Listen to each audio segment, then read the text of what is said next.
better way to say it is do it scared. If you are scared of it, then you're just going to have to go and do it while you're scared. And each time, each rep that you get in, it will get a little less scary. So just do it scared. Welcome to the Fiscal Foxhole, the podcast proving you don't need a degree in finance, just some grit, a game plan, and maybe a sense of humor. Your hosts are retired Army veteran Rob Moore and retired Marine veteran Omen. Together, they'll help you dodge financial landmines, call in the air support on your savings, and laugh at the ridiculous money mistakes we've all made. If you can survive mandatory fund days, you can survive personal finance. Welcome to the Foxhole. Hello and welcome once again to the Fiscal Foxhole. I'm your host for today, Rob Moore, and with me, as always, in the Foxhole is my favorite CRM consultant, Omen. Hey, Omen. I'm starting off a new business cycle here in the new year with my consulting for businesses that are older than my own business. So, if you've ever worked in any job, you're welcome. Well, thank you. If you've ever worked in any job that had a CRM, the client relationship manager, you have to it's a whole nother tool that makes your job easier, but you have to learn it just like anything else. Thank goodness Omen is ahead of the curve with me on this. He's I would say a year, you had more experience with this CRM. So even now, as I get established, still helping me out, I feel kind of like I'm trying to catch the bus on that a little bit. But we've been spending time today working on that together, and I appreciate your time. But now it's time to have some fun in the Foxhole here and talk about, we've got a lot on tap today. We have another guest coming over via the golf cart an Air Force friend of ours is coming over. That's right. To help us out. Yeah. Well, hey, to continue with the theme of the last few episodes, we found this date in history once again, and found a good one. Kind of interesting because when we did our research, it popped up that today was the establishment of what we know as the U.S. Coast Guard. But before... Wait. Hang on. Yeah? Today is January 28th. Mm-hmm. The Coast Guard birthday that I know of is August 4th. Well, therein lies the rub. So... in our research, we did a double check and was like, wait a minute, is this the actual birth date or celebrated birthday? But today, January 28th, is actually the date that President Woodrow Wilson signed the law merging the Life-Saving Service and the Revenue Cutter Service, creating what we know today as the U.S. Coast Guard. But as we looked it up, like you said, it's actually celebrated as August 4th. And I have a theory why, because the January 28th birthday, as it were, it was 1915. The August 4th birthday was 1790, and that's a lot more fun to acknowledge a birthday when it was in the 1700s. But still, I'd have to say, not as old as the Army or the Marines. We could say, is it a real service? But I'm not going to say that. We love someone else brothers and sisters. We do. Now, one of my best buddies is the Coastie, great guy, and really proud of all the work they do.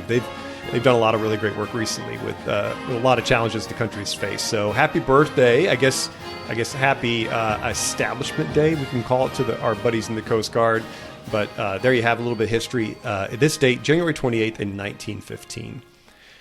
So, Omen, today we got a lot to talk about other than the nonsense we've already covered.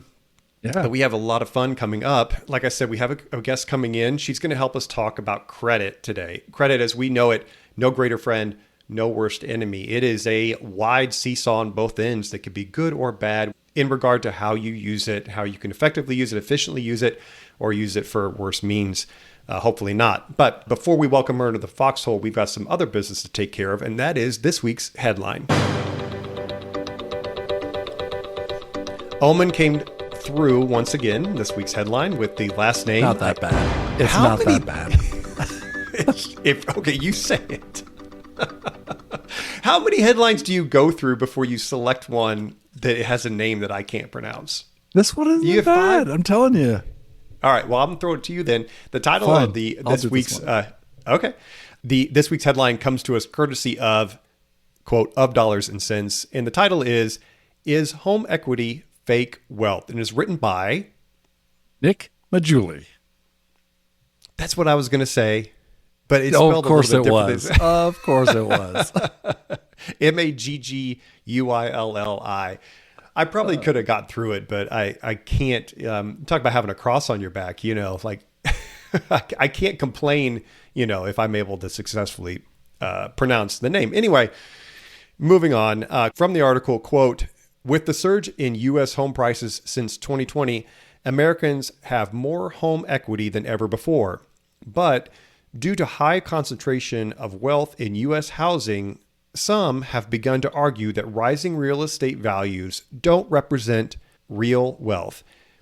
Omen, what he's talking about is the fact that we've all experienced this, right? If you own a home, especially if you've been shopping for a home, you've been watching prices increase dramatically since 2020.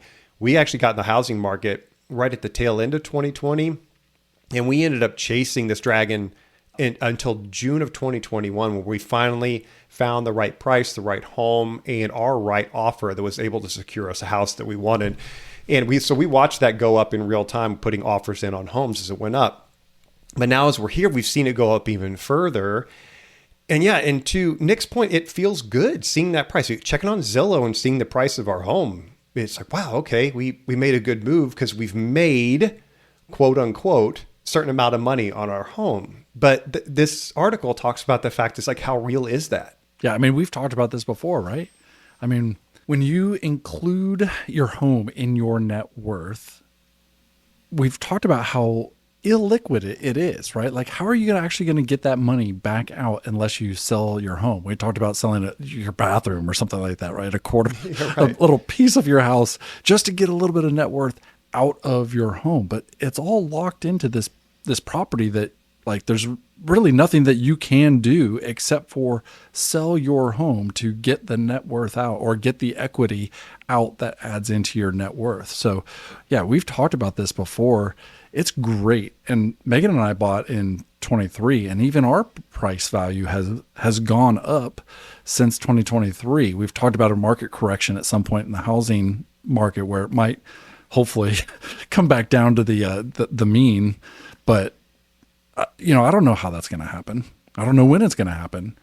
Back to your point about the fact that you can't sell part of your house, right? I mean, yeah, your house is worth something, but you can't really, it's not liquid at all. Like, you can't sell part of it. I'm like, yeah, your liver's worth something too, but you're not going to sell that.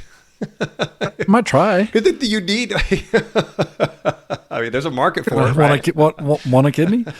Right, exactly. Because you need these things. You need a place to live, and it's going to cost you something. And if it goes up in value, that's great, but you still need a place to live. That's why, like you said, a lot of advisors actually advise leaving the home equity off your balance sheet entirely. So it's not part of your net worth, because it's not an operational part of your net worth. It's not something that you can use, if you ask, sell and buy investments and sell, get rid of liabilities, et cetera. It's not really a movable part of that balance sheet.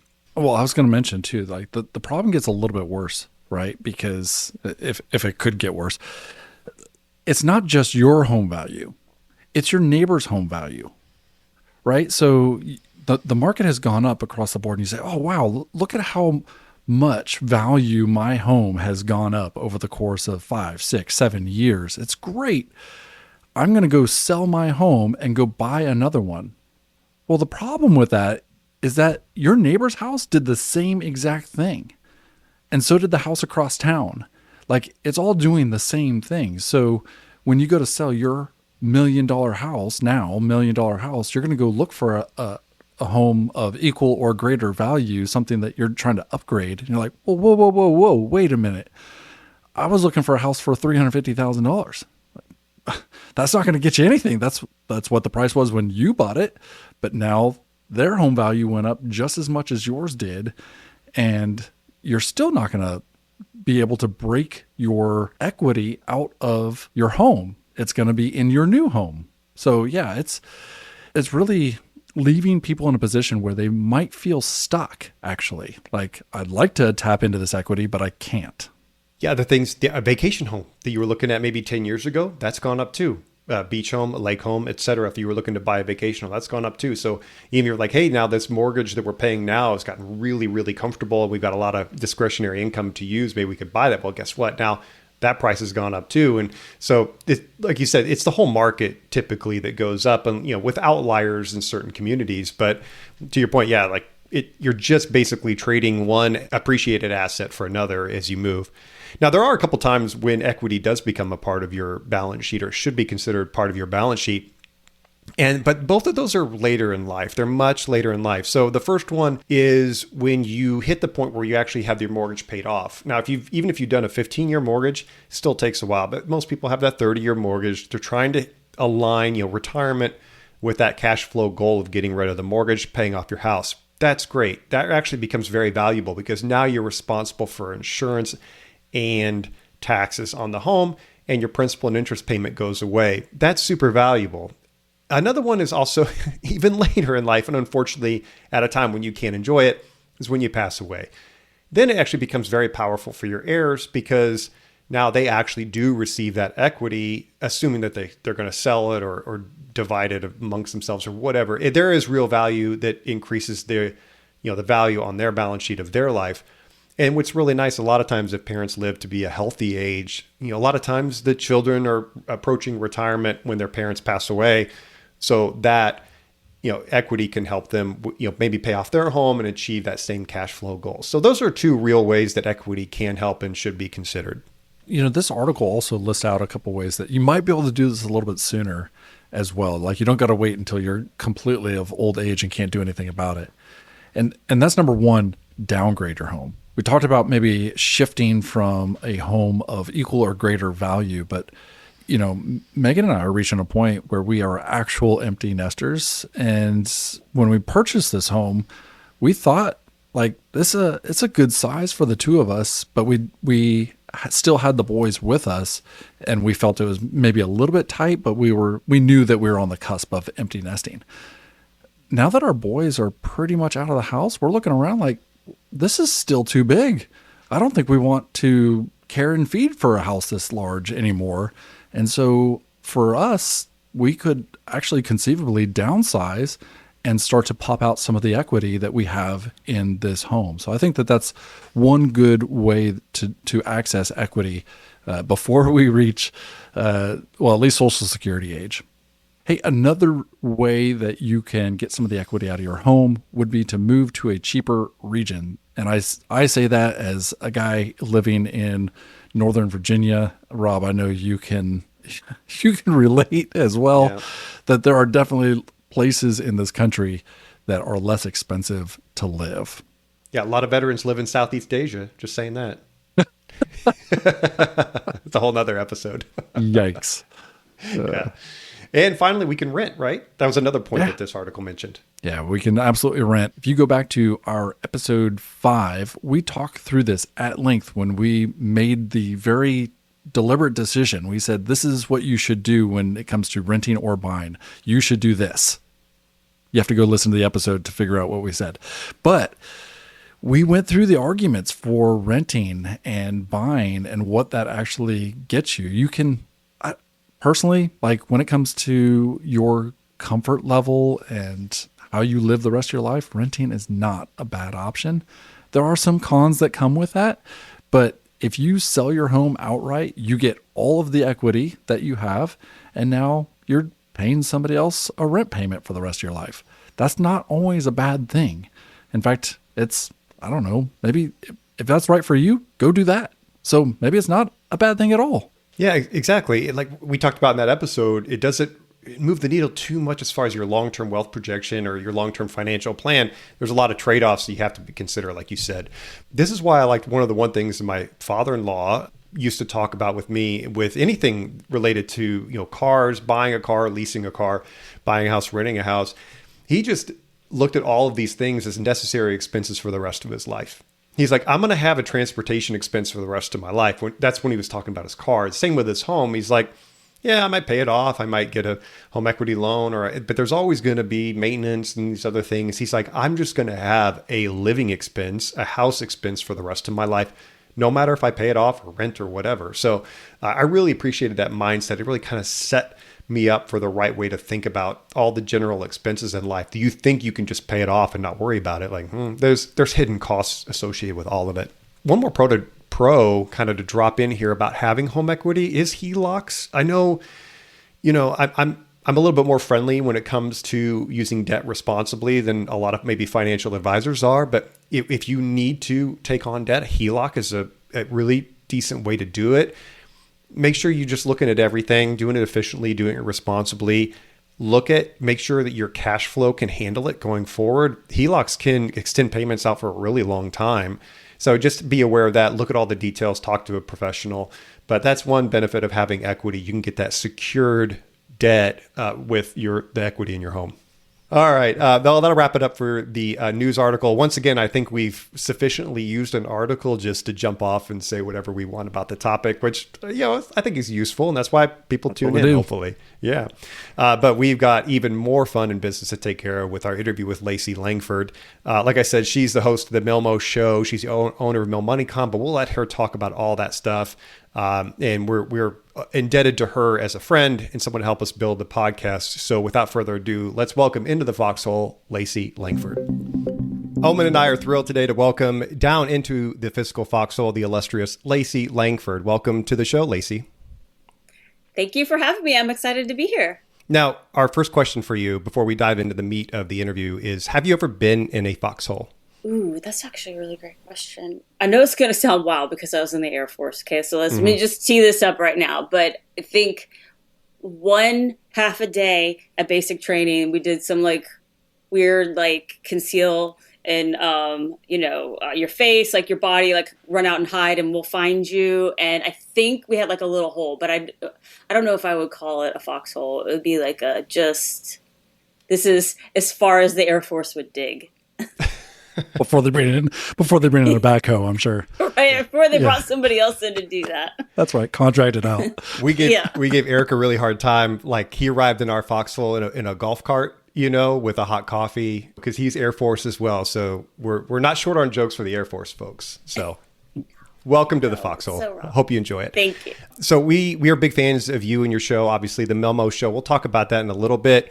First, if you're a fan of military finance or anything, you hear on the fiscal foxhole, the first task you need to do is pause this right now. Go find the MilMo Show, MILMO, and subscribe to it, turn on notifications and listen. It's a wonderful podcast all about military finance.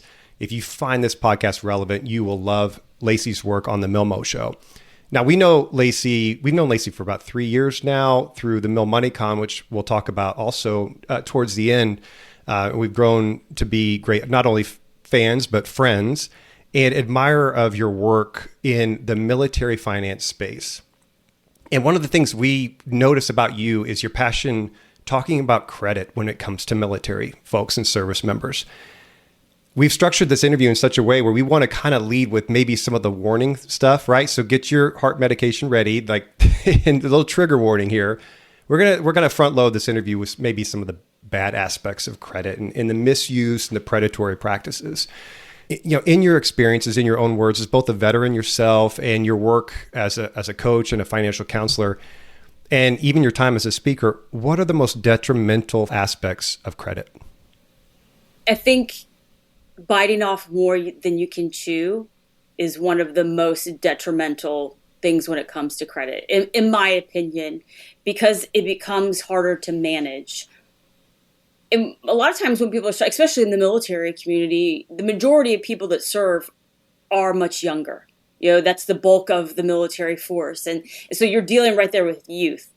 And I can't speak for the group, but I didn't always listen about great money advice when I was 18, 19 years old. I know that's shocking, but it's true story. And it's, you don't have a lot of life experience. You also don't have a lot of experience with credit in general. And then if you are taking on a lot of it, it becomes harder to manage. So you don't have this experience that leads to also not managing it well. So I'm always want to tell people to be cautious and say, hey, don't take on too much. I understand if you want to get one credit card, build your credit and start with that. I know it's crazy, but I still have my very first credit card, the one that I started when I was 19 in the Air Force. And I've kept that credit card and tried to have good practices about it for, we'll just say, a very long time. We'll just sum it up with that's how long it's been, very long time.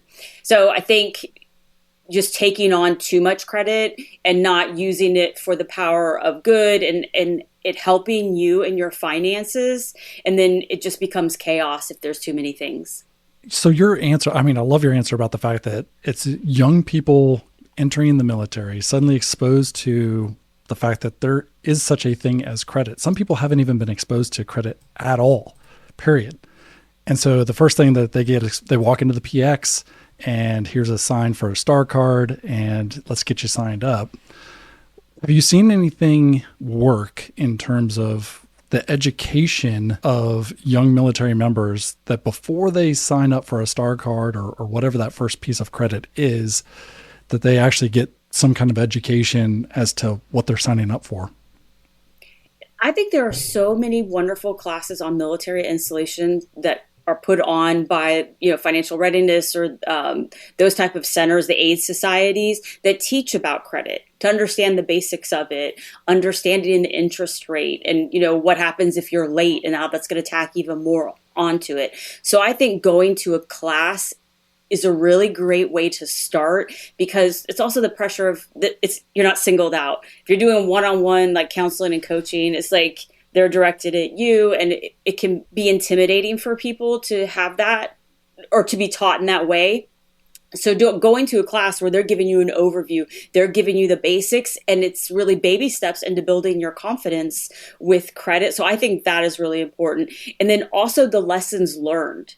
Hearing, hey, these are some mistakes that people made with credit and the negative impact that it had on not only their finances, but their life, because that happens a lot too. In the military, there is a very large population of young service members that are married to young spouses. And so you're dealing it's a kind of a double whammy there. You're dealing with two young people that don't have a lot of life experience, don't have a lot of money experience. And then if they're not getting the education first before they start taking on credit, then they're making some mistakes.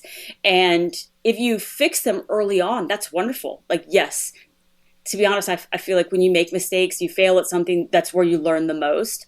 But if you don't fix the mistake, acknowledge it, do something about it, then it starts to snowball. That's when things start to feel unmanageable. And that's when people start ignore things.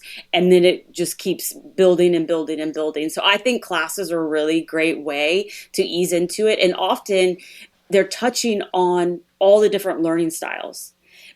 People don't think about that a lot when it comes to money, is that especially if you're married, you and your spouse probably have a different learning style in addition to growing up differently with money. But the different learning styles, if you go to a class, usually, it's visual, it's auditory, it's kinesthetic. They're, might be showing you something. So it's helpful for whatever your learning style is to start to retain that information. And then you can follow your curiosity about credit from there. Hey, I want to learn more about this. If they're mentioning something like buy now, pay later, what is that? I could do some research online. I could start taking some apps. There's a lot of taking some apps, getting an app where I'm learning about something. So it's just a class is the first step. And then you can go where you kind of want to learn more about. I mean, that's exactly the point of this show, right? Is what not to do. we teach about what not to do. Don't do what we're telling you. Yes. All about education. Lacey, I like your advice about attending classes. All right, that's the easiest way probably, and the most really obvious, maybe not obvious, but it's a really easy way to learn from people that are experts in the field. Like you said, the resources that are already available to service members. I wonder, the kids that are in the service now are coming in, if they're listening to this podcast and listening to you, they probably are already aware of it, right? Already learning. So I think that's just really important. If I could take your kind of point and run with it, it's important for leaders to kind of just be aware of your soldiers. I know a lot of military leaders take it upon themselves to maybe act as that financial, tutor or teacher, or helping them find the resources. Obviously, if they ask for it, then they know where to send them. But I know a lot of good military leaders that kind of take a proactive approach with educating young service members when they arrive. I think that's a really great thing. Sticking with the kind of the bad side of credit, I'm just wondering, can you think of a situation where you've seen, maybe this happen with a young service member, or of someone that this can go really, really sideways really quickly for someone as they're starting out their credit journey. Oh, absolutely. Man, I'll have to narrow it down.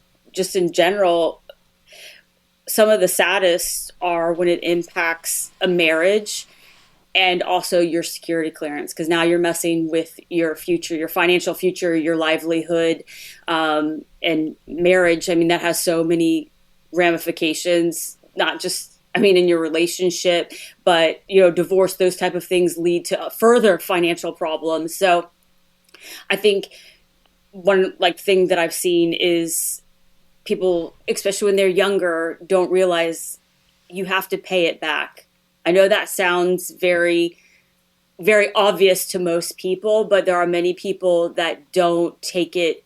Oh yeah, I'll pay it back when I get a chance, and then it ends up going into collections, and they start to lose track. This is the point that I'm making about it getting unmanageable, getting out of hand.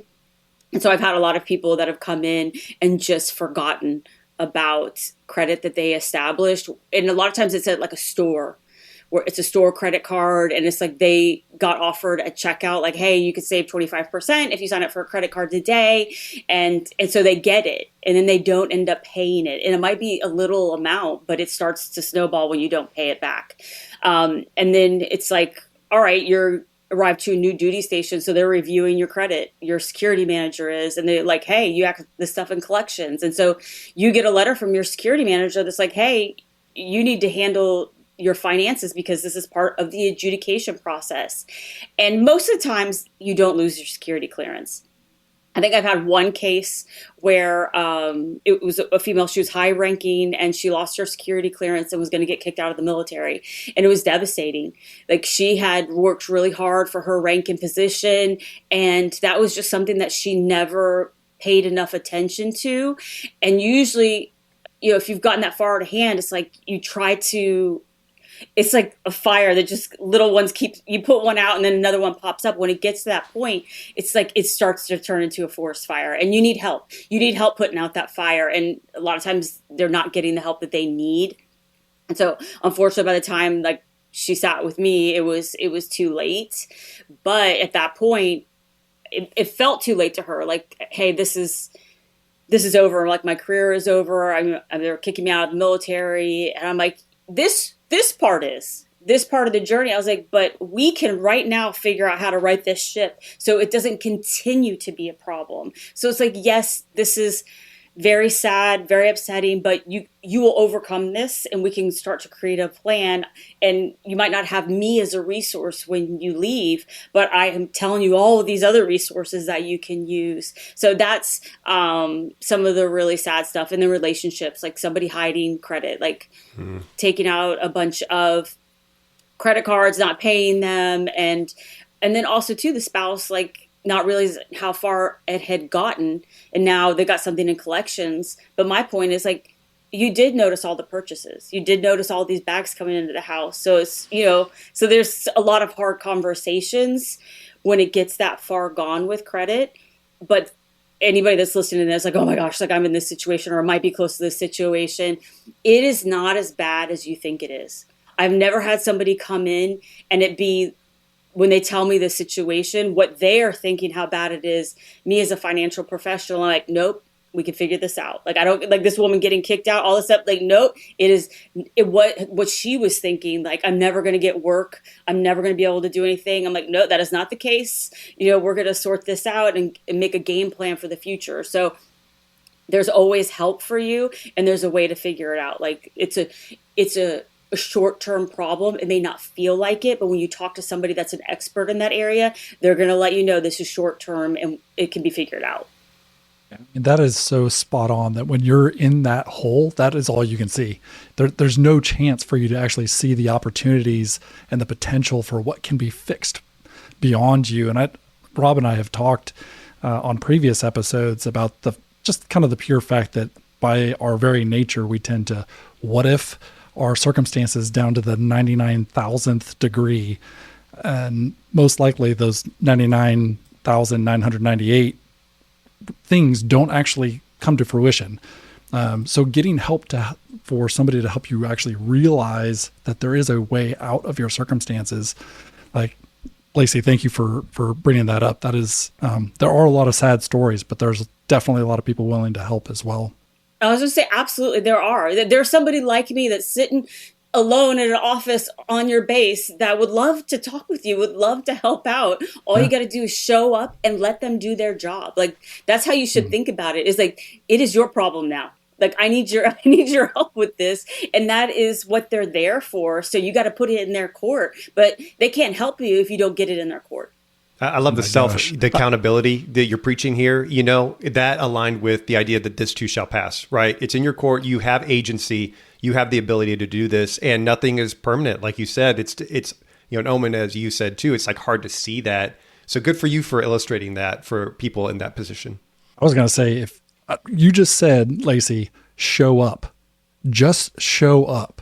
Like that sounds like something you put on your banner above your door and slap it as you go out the door. Like just show up and people will be willing to help. So I was going to say, that was really good. If you show up, they can help you carry the load. Like whatever situation, because it applies. I mean, I can think of a million things that this applies to me. Like, nobody's immune to getting in a situation where they're like, catastrophizing. I'm a real expert at that. Like if there was an Olympic medal for worrying and catastrophizing, like I would be going home with gold. So, but if you show up and it feels so heavy, like all you got to do is get your butt in the seat. Actually, you don't have to sit down, just get in the door. And then it's like, that's their job, is to start unloading these things and unpacking it off of your back and helping put it in the right place and get it organized and also calm you down. Like people come in all the time and say, my financial situation is horrible. Like I have $3,000 worth in debt and I have no idea what I'm going to do. And I'm like, whoa, 3,000 is manageable. And they got really great income. And I'm like, no, calm down. Like this is nothing. Like we'll get this knocked out real quick, but you might have somebody come in with like $300,000 worth of debt. And it's like, okay, this is going to be a little bit longer of a project, but totally doable again. So, and there's some people that have even more than that. So your situation, what you're thinking, if you talk to somebody like taxes, for example, it's like, you might be thinking, oh my God, this is horrible. But then go talk to a CPA and they're like, oh no, this is figure outable. Like, we've got a plan for this. This happens all the time. You just weren't aware of it. So getting in the door can help them lighten your load. A minute ago, you talked about the fact that one of the ways that people can get into trouble is that they sign up for credit here and they sign up for credit there and they forget to make a payment. And now all of a sudden things get a little bit more complex. And before you know it, like they don't even have a handle on what credit cards they actually have or what kind of lines of credit that they actually have. What would you say to things like Klarna and Afterpay and how that kind of feeds into, I knew this, for people who can't see the reaction that I just got, how this feeds into the complexity of the number of payments that somebody actually has to keep up with in order to stay on top of their credit. Yes, my blood pressure did go up with that. I'll try to be calm. I'm going to hold my hands so I don't get handsy with this, but that is a great word to describe buy now, pay later. And the companies, Klarna, I forget all of them, but Afterpay, PayPal now has it. Mm-hmm. But it is complex. I'm a big fan of everything you talk about with money. Keep it simple. Like, I don't think it needs to be fancy. In fact, if you tell me hey, I've been, spending less than I make and saving my money and putting an index fund, it's like, you are winning at life. You are absolutely winning at life. It's that simple, and there are some circumstances as you get more wealth that change that, but buy now, pay later just makes everything in your finances ugly. And it looks so pretty though. And this is the part that really ticks me off is it is a new payday loan that's been prettied up. And it's they are trying to piggyback off of, be like an evil twin of layaway, which really ticks me off because they don't even have it at the exchanges anymore, where you go to the back and you could, hey, these are the toys I want to buy for my kids or the clothes for Christmas. I'm going to put them here and I'll come make payments on it. You don't take possession of those items. But there's, might be like a small fee, but you pay that and you just make the payments when you have the money, but you don't again have those things. So if it goes off the rails, they're just going to keep the items and you just are out the payments that you've made. With buy now, pay later, they are allowing you to take possession of items that you haven't paid in full for. So they usually are broken down into 4 payments. And there's so many tertiary effects of buy now, pay later. It is I'm trying to be calm. I know. Sorry, I'm starting Go for to it. get up there. I got the edit. Hey, I got the bleep button right here, ready to go. Go for it. Let it out. It's a $36 billion industry. So it is mind blowing. And I can't do it too often, but I do like to stay current on buy now, pay later. So I will read an article here and there. And one thing that I think has brought it more to the forefront is the credit card companies have started to complain about it. Because it's like, wait a minute, like we have to, run people's credit, all of these things before, and they're starting to take the market share. That's what I really think it's about, is they're taking some of that. But it really is a hybrid between layaway and a credit card. But with buy now, pay later, it can be on anything, so if like you want to buy a pair of boots, I've seen, some people have told me they've seen it at gas stations, but what it's doing is it's targeting young, and there's statistics. I think the Federal Reserve of New York has like a survey report thing that they did, but they're targeting young people and, drum roll please, women. So that is predominantly who's being targeted with that, and I'm assuming probably buying makeup, clothing, things like that, probably grocery shopping, kids stuff, those type of things. So it's hitting women higher than it is men. And it's fine if you make those payments and maybe you have one, but what they're seeing is happening is then you're giving priority to those buy now, pay laters because you have to sign up with auto pay. And so that is kind of set it and forget it. But you still have all these other credit cards potentially that it's automatically coming out of your account. So if you are using a lot of credit, not managing your money well, now there's not money in your account to make the minimum credit card payment. So people are like, there's no interest. If you make the payments, no problem. But it's these other things that you have. So if you're in a position, and that's the other thing, is they are targeting people that are lower income with buy now, pay later. And a lot of people don't realize that. So if the buy now, pay later companies, the most of their revenue comes from what they charge retailers. So they charge, I don't want to name any names, but like a company that you could buy online stuff, clothing or something.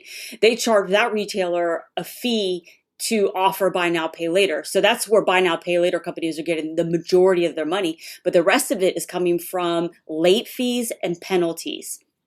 And the reason why these retailers are offering buy now, pay later is because they get the shoppers that wouldn't normally buy something. Yeah. So people like, if I show up, I'm like, I want this $250 pair of boots, gonna get them. Like, I'm just gonna buy them outright.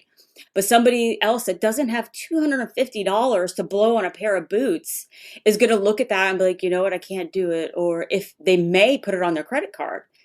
But if the buy now, pay later is offered, they're like, well, I could avoid the interest rate and make these 4 payments. And so what it is people that are younger, don't have established credit, and are lower income, or a lot of them have credit issues that are using buy now, pay later. So it's just very frustrating to me as a financial professional that it's normal to do this, to buy something and make 4 payments on it. And that's not normal. I don't want to use the word normal, but it's not a healthy habit or a good habit to get into. And the targeting of it all, I think that's really important for people to understand how people make money. Anytime, you should understand. And, companies have to make money. I get that. But what they're doing is they're trying to increase their revenue by getting people that wouldn't normally buy to buy. And the other statistic is people are buying more because it's buy now, pay later. So it's like, even if I have $250 for the boots, if I can use buy now, pay later, I could also get a whole new outfit with it. So it's like, you just went there for the boots and you were going to pay for them outright.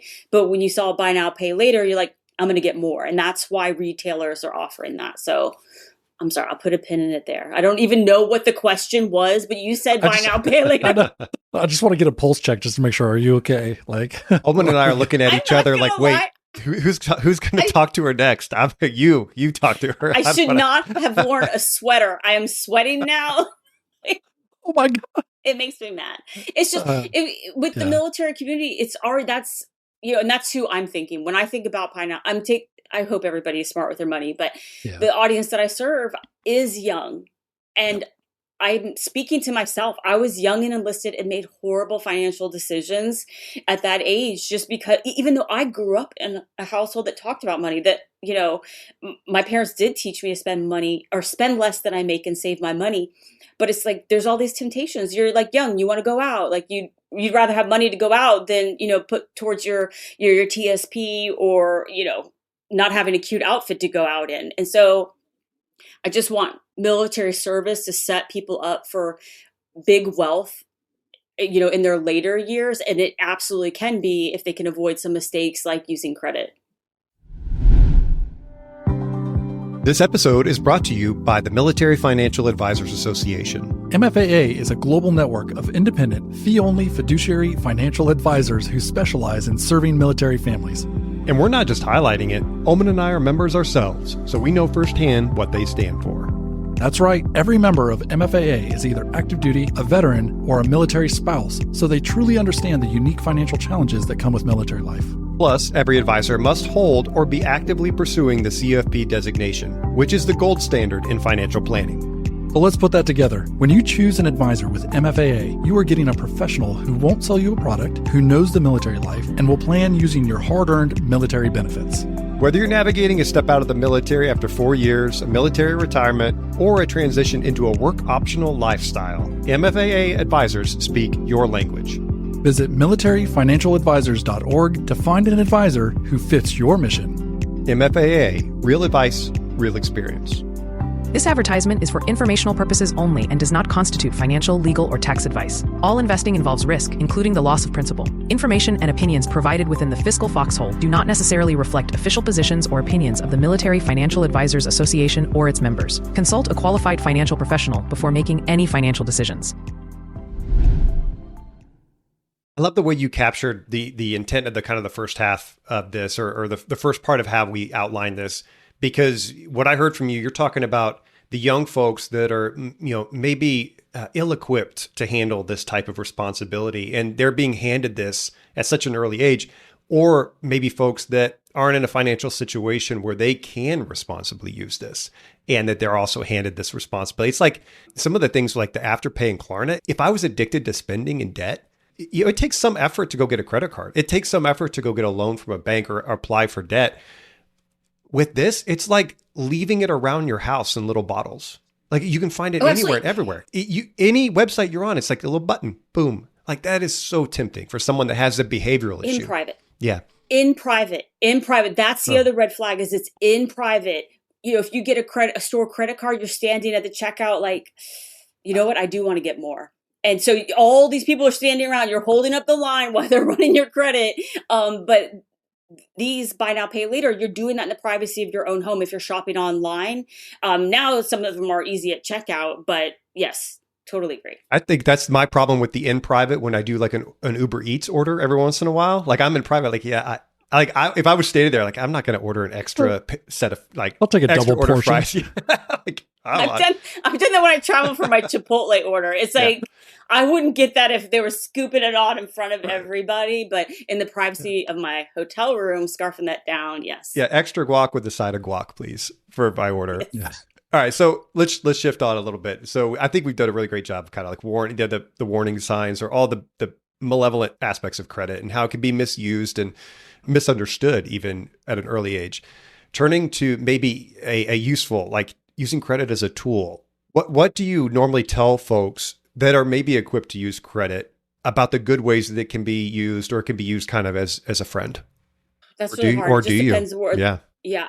Well, really, the only thing I teach people about credit is that, and there's people that have different schools of thought on this, is that it's good to establish credit. And I know there's a lot of people like, you don't need a credit score and all of that stuff.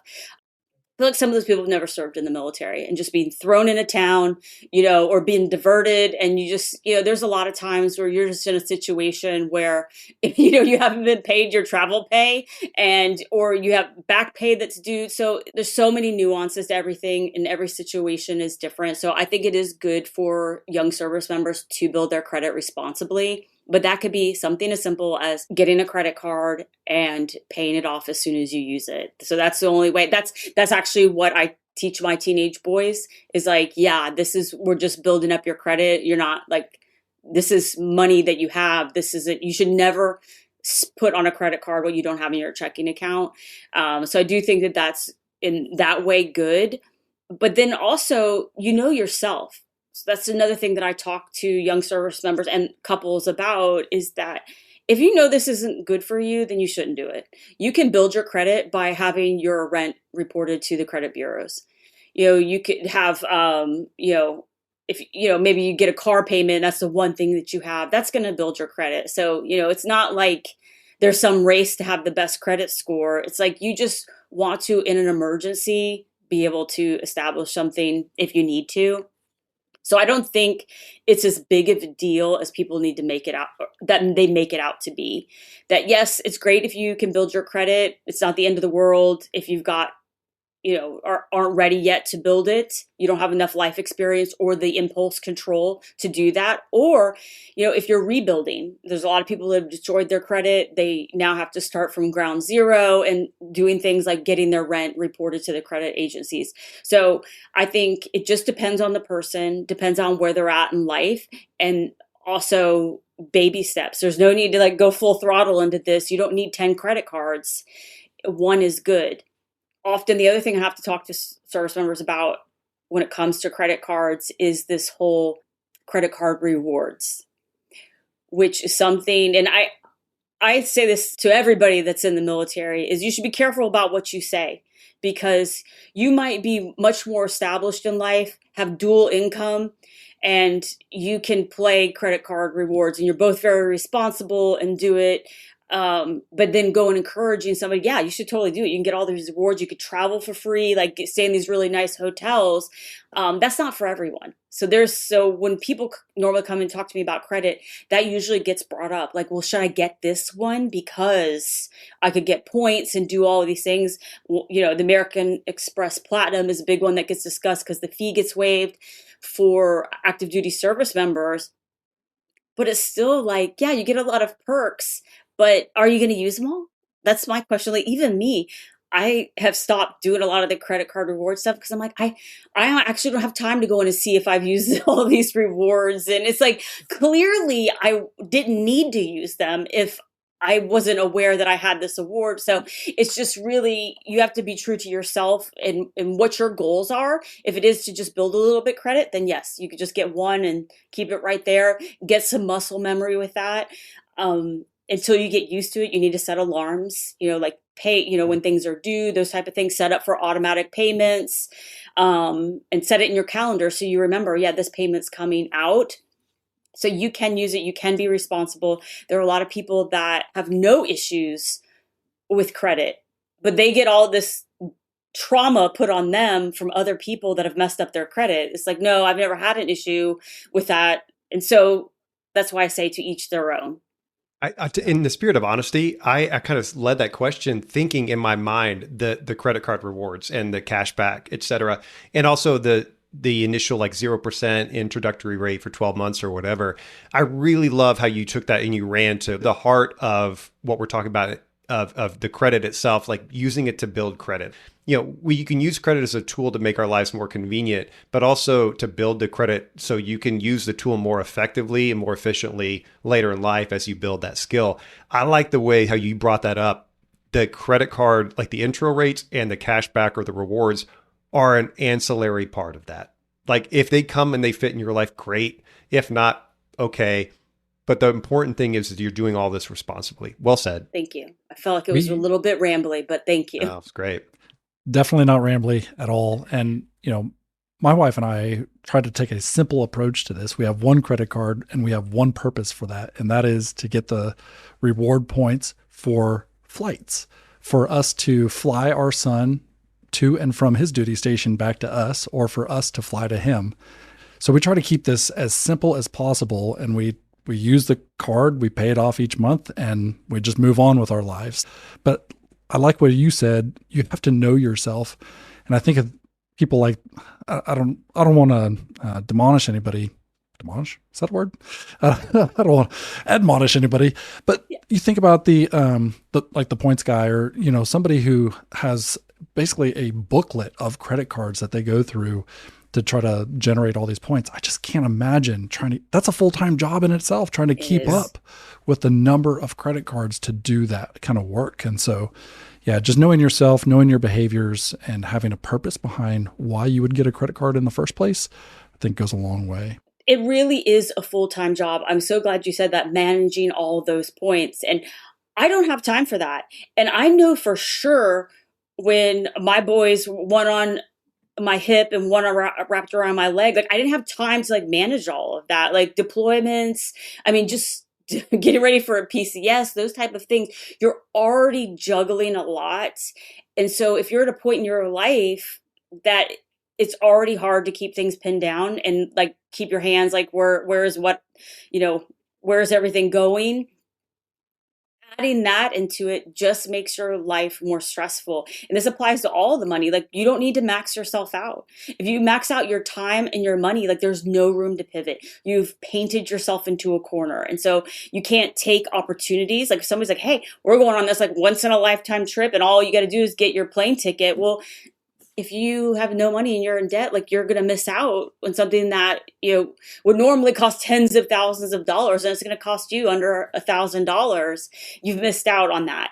And then also too, it's that's how things slip through the cracks. It's you have these too many things. You have too many credit cards. You forgot hey, the introductory period ended on this one, and now I, have put a lot of stuff on it, and now I started another introductory period with a credit card. Those things might be good if you're trying to get out of debt. So that's why I always say, somebody's going to talk to me about credit or debt, it's really all about them. What I need to know your full situation before I start doling out any 2 cents, because there's a lot of factors that go into it. That's one of my biggest pet peeves is people talking online, or I'm sorry, it's not a pet peeve. It's just a frustration, because I do try to remember everybody's trying to help improve somebody's financial life. But one thing, people that maybe aren't a financial professional, that's not their job, is they don't understand the ramifications of their recommendations. And one of the biggest one is people that have credit in collections. It's oh, well, just call them and get that written off. I'm well, there's a tax consequence to that. And so if you already have somebody that has no money, they're already in the hole every month, and you're telling them they're hoping to get a tax return, they're counting on it, and you didn't tell them what to expect. So it's just, there's a lot of things that go into your finances in general, but when it goes to credit and the game plan for using it or repairing it, whatever it is. And so it is a very unique situation for the person that's sitting in front of you. A moment ago, we talked about how when you get into a position where you might be in over your head about the amount of credit card debt you're in or the trouble that you're in, the feeling I think that most people get is to go insular, and they try to protect themselves, and I'm going to solve this. I'll figure out a way to do this. I'm not going to go get help. Maybe some of pride, but I think a lot of shame, a lot of guilt associated with that. As we speak to not only junior members of the military, but I'm hopeful that we also have some leaders in here as well. What have you seen have been some warning signs that leaders could use to maybe have some conversations, or at least ask some questions of their troops of, are you okay in this particular area? It's a really slippery slope, because it goes back to the point I just made a moment ago. People give you financial 2 cents that don't fully understand the money world and the ramifications of, and a lot of times it comes down to taxes, but and then also too couples and money, there's so many things. So as a leader, I'd just like to acknowledge that it's a difficult position to be in, but that is the burden of leadership. It is to take care of your people. And I think these are just some random ones, but one of them is, crazy enough, watching what they're eating. And I say this because and this was a show I did, like, do you know what your trash is worth? Like, people, their food costs is kind of one thing that just absolutely gets out of control. So if you're seeing somebody that is constantly eating out, and I say this as somebody who's guilty of an active duty, like getting a biscuit in the morning after PT and then heading into the office and going out to lunch with everybody, getting Mexican. And that's only what they're seeing. So they don't even know, like, if you're eating out in the evening. So it's just like, okay, well, you know their rank. You know if they're single or they're married. They might have a very rich spouse. But if they're single and they're eating out every meal and they're actually supposed to be eating at the chow hall, that's going to be a problem, because you're starting to see like they might potentially be spending more money than they have. Another thing is, to see that they're not eating, especially if they don't have a meal plan, and or the chow hall, that they stop skipping lunch. It's like, okay, or they're bumming a lot of things. That's something also to consider. But then also to getting in trouble. It's like they have some type of stressor that's going on there. Even when I was on active duty, this is before I was in finance, but there was a guy that was in my flight that it was just, he had red flag after red flag. Like, he bought a very expensive car. And it's like, okay, you can't. And then it's like, okay, well, he got a bonus. Everybody knows you got a bonus. But he got this, really fancy car. And then he got married. And then it was like they were going on a lot of trips. And so then he started showing up late for work. Then he started like calling in, like, oh, I've got, my car broke down. Then there's all these excuses. Like, so it started just be like, okay, it's a cry for help. Like, he's got all these problems all of the sudden. And it really came down to like, he had already spent his bonus and he only had a little bit. He put a down payment on that fancy car. And so then he's missing his payments and all these things. So it starts to snowball. So I think really being aware, like, are they in good spirits? Like, are they enthusiastic? Are they starting to withdraw from conversations here in the break room or at PT? Are they starting to go off by themselves? So I really do think behavior is one thing, and then starting to notice some things. But that's, again, a slippery slope. It's like, you don't want to be like, hey, I've seen you've been eating out like every meal. If you're seeing that with a group of people in your unit, then it's like, okay, hey, now might be a really great time to talk about food spending. So maybe just have somebody talk about what the budget they use for food spending. Like, hey, they only go out to eat once a week at lunch, or they, go out to dinner once a month with their family or something like that. So you can if you start to see one or two they're having those problems, you could do group things that to start to address issues so you're not singling people out. And then I always say at the end of presentations, because I see this is a lot of times with money, is they want to get to know you. And I would think this applies to your leadership. They really truly want to see if you are care or you're just going through the motions to get a bullet for your performance report. So saying at the end, like, hey, I'm here if you want to talk later, or just shoot me a message, or here's this, what do you call it? The amnesty box. You could drop a note in here, whatever it is, but to let people know, like, hey, if there's something here that resonates with you and you want to talk about more, I'd love to talk about it. So let's do it. Not say like, if you're having a problem, I'd love to talk. I would say if something resonated with you here, because if it hits home, because it is a problem, that resonates. So that, I think, is a word people to use, is like, does this resonate? Let's talk about it. Yeah, I'd like to bring this back to something you said earlier in our conversation, is being a little bit vulnerable too about your own experiences goes a long way. When you say, I did this, I screwed up with credit, I made this mistake, just saying that suddenly makes you relatable and approachable for somebody who might be going through that particular thing to come up to you after your class. Because I love having this in a class session to say, hey, Sergeant, I got a problem here. Would you mind sitting down with me? So yeah, I love that.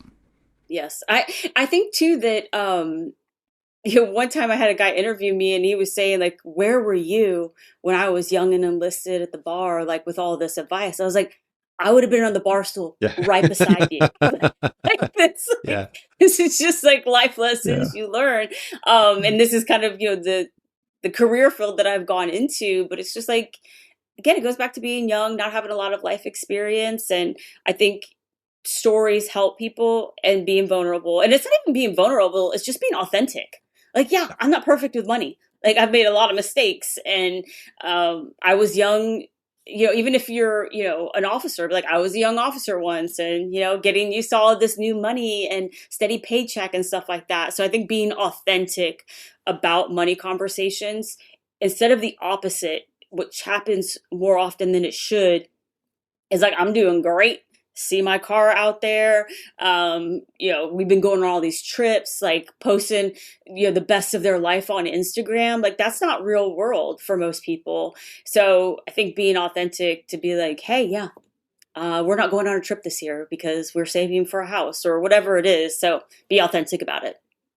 I can't wait to go back and listen to this episode again, Omen, going back through and I think everyone could probably stand to go through this interview one more time. Lacey, you've laid out a number of really wise nuggets throughout this entire interview. And as we wrap things up, if there's one thing you wanted to leave kind of hammering home and you want people to walk away from this interview or this episode thinking about, what would that be?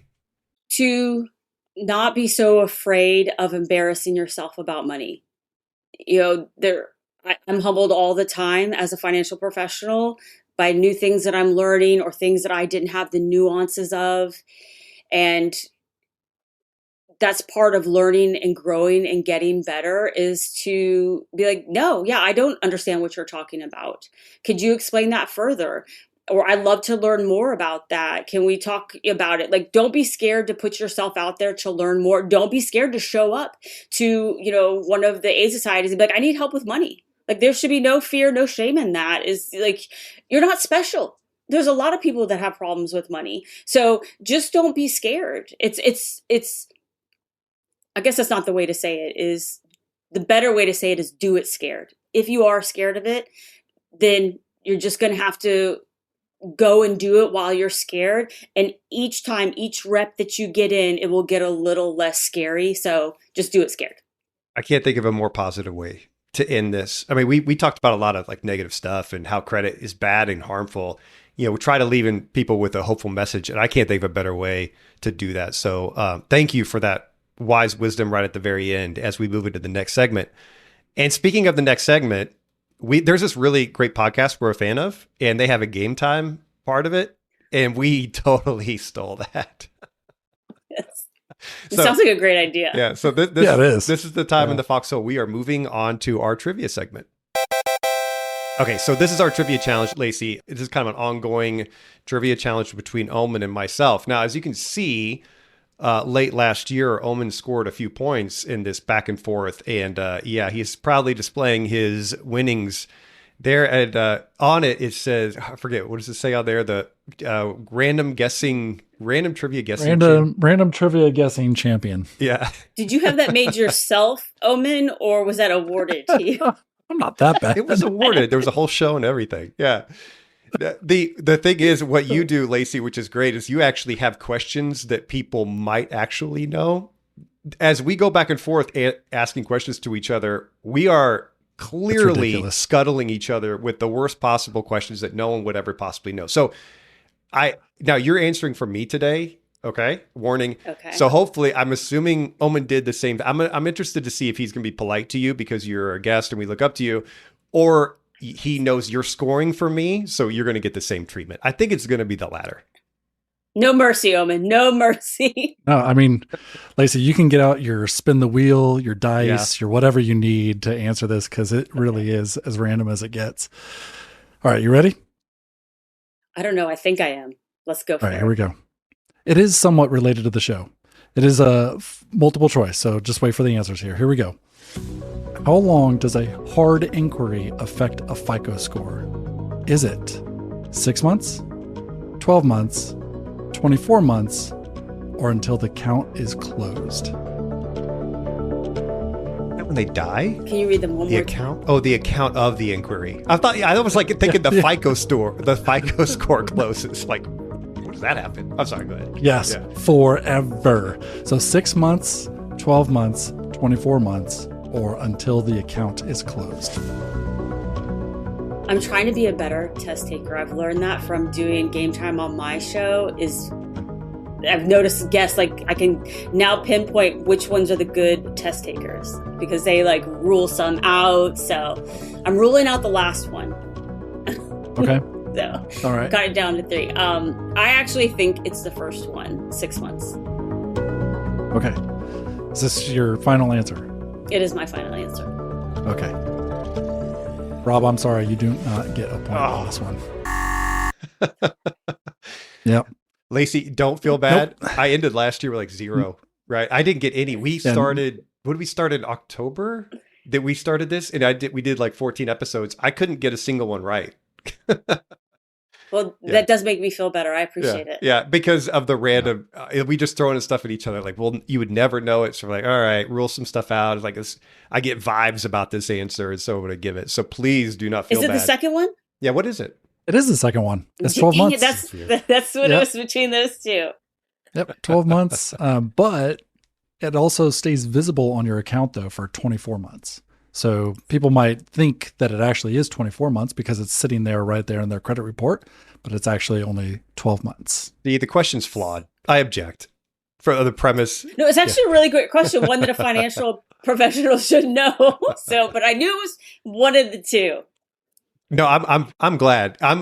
Lacey, I took pride in my 0. I'm taking that same attitude in 2026. I'm trying to scuttle this the best I can, or trying to ruin this the best I can. But as we move out here, Lacey, it's been an honor and privilege to have you on our show. Such a legend in the financial world. Someone's already so established in creating helpful projects of your own to help so many people out there learn a lot. I know people just from learning from this episode has learned a great deal from you today, but if they're interested in finding out more about you and everything and all your wisdom, can you just give them a heads up about where they can find you and any other resources that might be helpful? Yes, absolutely. You can find me, one on LinkedIn, Lacey Langford, but milmo.co is my website, and there's lots of resources, my shows there, some articles. And if you want to kind of go further, you can sign up for my MilMo Memo newsletter to get like updates and information if you want to stay connected with me a little bit more. But those are some good places to connect with me. And great. And also too, I just want to ask, because we might have some future financial professionals listening to this show in the military. Can you talk about MilMoneyCon and everything about that? Yes, absolutely. MilMoneyCon, I call it my passion project or my second business, but it is an annual conference for financial professionals that are affiliated with the military. So many of us are veterans or military spouses. 15% of people that attend are on active duty. I'm looking to get that number up that are interested in coming into our ranks after they leave service. But it's really about coming together, helping lift each other up in our careers and our businesses, connecting, understanding the playing field, finding out ways to make money, get better at our craft. I feel very strongly that rising tides lift all ships. I know what it was like to be on active duty and make the transition and not understand the financial space. I would have preferred to have a mentor. Also, the struggles of being a financial professional around being a military spouse. So there are a lot of resources and people there to help one another with our career and businesses and finance. Well, thank you for breaking that down for us. We can't wait to see you in Savannah and MilMoneyCon 2026. But for now, your golf cart has arrived. It's time for you to leave the foxhole. Thank you for joining us so much, sharing your wisdom. And as always, best of luck to you and all the projects you've got going ahead. Thank you so much. I really appreciate it. I think Lacey's parting words are going to stick with me for a long time.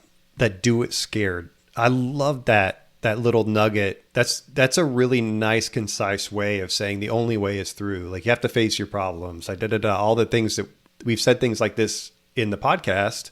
I've said this stuff to my kids, but I really like do it scared. It really embraces the fact that anything worth doing, most things worth doing, or that are productive or viewed as successful over the long run, at the very beginning, there's probably a really scared moment that people have to get through.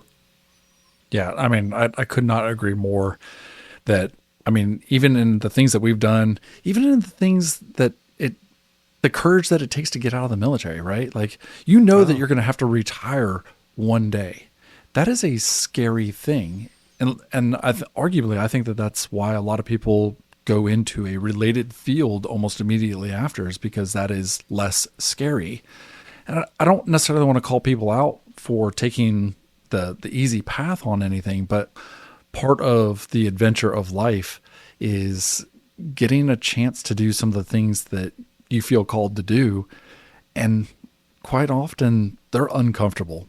They're really uncomfortable. And it frankly takes a lot of courage to, number one, be aware and understand what you're getting into. But number two, take those steps of faith into that next chapter, whatever that thing is, whether it's paying off debt, whether it's saving up, whether it's getting a new job, whether it's starting a business, whether it's getting married, whether it's having kids, like no matter what it is, it's all scary. But if you look back over the course of history, how much of it has like quite literally killed anybody? We dust off we dust off our pants. Yeah. Things will fail and you'll learn from it. We dust off our pants, we get back up on our horse, and we try it again. Yeah, you've taken that. I think you've broken that down real nice. I don't have a lot to add to that because I think you did it, and that's why I'm going to take this forward with me. I'm going to use this with my kids. I know one of our kids. He's a swimmer. I know I brought him up before. He goes to practice like every day. He loves it. He loves the grind. He loves the hour and a half practice of getting his butt kicked. And then when he goes for a meet and he has to race, that part is a little scary for him. And so we've tried different tips and tactics to try to help him embrace that a little bit. And we tried the different phrases. I like this one. I'm going to try this one and see what happens. Because like you said, it applies to everything that's worth doing. So thanks to Lacey, and thanks for your thoughts on that. I thought that was really nice. But that will wrap it up for today. Today's kind of a long episode. Again, well worth it. A lot of stuff to take away. We hope you found something that resonated with you in your financial life, in the military, or maybe with your family. If something landed with you that you'd like to share, please email us fiscalfoxhole@gmail.com. Go, make sure to subscribe, leave a rating, leave a review, and join us on the next episodes and into 2026 as we go along. But for today, that does it.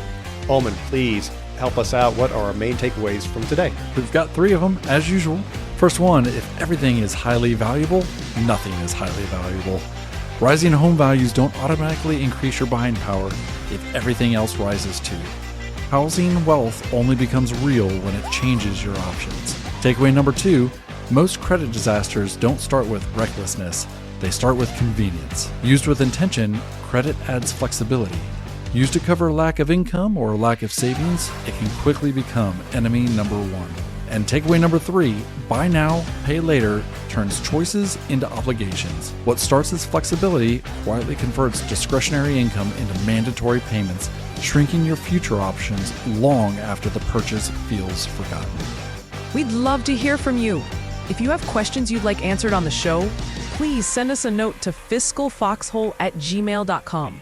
If you heard something today that you'd like to discuss further, or you just want to dig deeper into your own financial game plan, both Rob and Omen are accepting new clients and always happy to chat.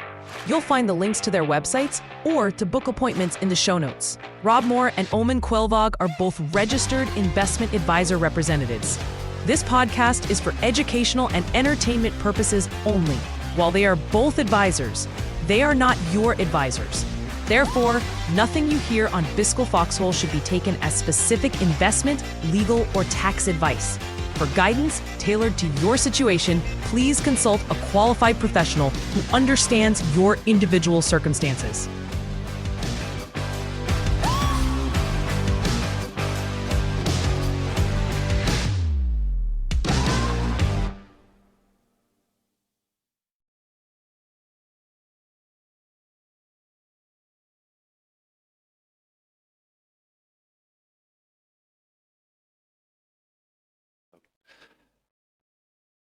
All right, Lacey. So, number 1, I wanted to tell you that you are the first extra person that we've ever had on off duty with us. I'm honored. Pretty cool. Mm-hmm. Yes. Thank you.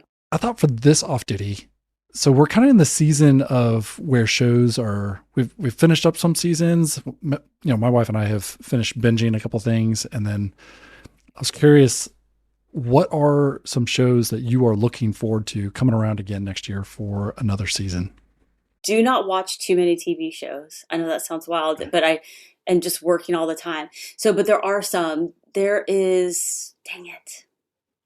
Just, you're going to have to edit out the deadness. Okay. I like that. I don't really watch TV shows. I read books You No, it's just No, I'm she always works. working. She just Yeah, it's works. not like I'm- no, that's what I wanted to hear. Great. Like, ew, TV shows. God. No, well, okay, here's one, and this isn't, but when I do watch TV, I am trying to spend quality time with my boys, and so it's usually something they're watching. So, the Daredevil series is one I've watched with my boys. So that one is coming around this year. So we're looking to go ahead and finish strong on that one. What is Landman? I know that one Yep. is recently come out at the end of last year, but I haven't got to it yet. So, but I did read that it wasn't as good, and so I have to pay for the Paramount Plus subscription. I'm like, do I want to make that investment? Did you watch In that, season so- one? You get that with the Walmart Plus? I don't get Walmart Plus. Ooh, I told you about Yeah, Walmart. because I Plus. don't have the platinum. Is it with platinum that you get that one? Walmart Plus. The credit card? Yeah, that's true. Yeah, because as you recall from my appearance on your show, that was the Walmart Plus was the tool that we found, and we're like, oh my gosh, like we use it all the time. We use it like 2 or 3 for grocery delivery. But yeah, it has some extra perks. Like I think Paramount might be in there. Is that true, Omen? I think so. Yeah. But I have the business one, so that's the whole different too, like of business credit, which we didn't even get to on the show. But it does not come with that. So I do not have Walmart Plus. I did have it for a little bit, but no. So it's not free. So I'm just curious if I should make that investment, which is a very small investment for 1 month.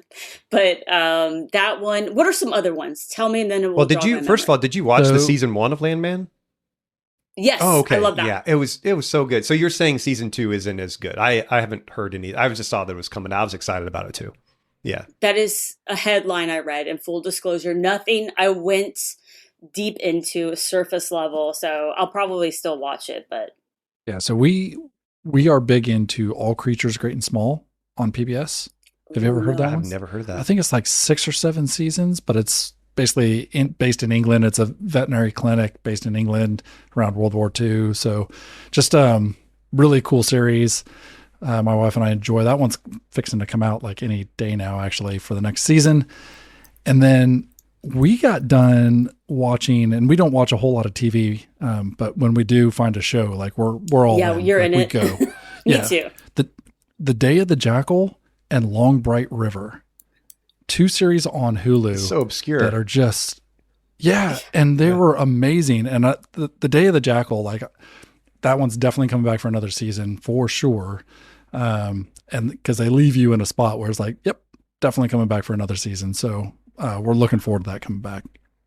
I was trying to look at my Netflix account to see what shows I've watched. But yes, I have not watched any of those, so I will have to check them out. Well, one more for you. If you don't want to get locked into trying to like catch a season, that's why I love the limited series. When those drop out. Yeah, like 3 episodes. Yeah, if you're on Netflix, I do my kind of TV watching on the treadmill while I'm kind of walking, doing incline, like, I have it in front of me. And it's like the cheese, to keep walking, like the carrot, like keep going. It was The Beast in Me. I watched that last month. That one was killer. Claire Danes is in it. They've got this new guy who's like the villain. He's perfect for the role. But Brittany Snow is great acting, great writing, great directing. Kind of a thriller, psychological thriller. 8 episodes. It's perfect. It's really good. Yeah. Yeah, I feel like I feel like all of mine are probably a lot more not serious. Teenager. Yes. So I have been watching movie series. So rewatching The Hunger Games. That is such a classic. It is. Yeah. So watching with my boys, but those are good books, and then really enjoy the movie. So that has been a good lay around, catch up and chill out movies to watch. We still have to get to the third one. Remember when we were I was going through a advanced weapons school back in 2012. I remember this, and those books started coming out. And while I was going through this advanced weapons school, and that took up all my time, it felt like I couldn't put those books down. Still, like I lost a lot of sleep because I kept reading the books and staying up too late. But yeah, those are great books, great movies. I'm really upset because I feel like as soon as we're done talking, I'm going to think of like 10 shows that I've been watching and just so It's I like the might be messaging elevator them to wisdom. you. Yes. Yeah. You have to put them in your notes later. Like these are the ones that Lacey other ones. finally remembered 3 hours later. Fair enough. Yeah. So check the show notes. You might be surprised. There might be Yes. bonus content Yes. there. That's great. I do watch TV, I swear. I just am absolutely drawing a blank on anything I've watched recently. But that's The spot. also but that's something I'm working on this year is to be more present because I'm absolutely guilty of that. Like, okay, I'm watching the show with my kids, but I'm thinking about the 10 things I have to do for the conference or, you know, for the show. And I have an assistant, but she's on a different time zone than me. And so it's like, I need to get this to her before, you know, she, you know, goes to bed or whatever it is. So I do watch stuff. I just need to be more present so I remember it.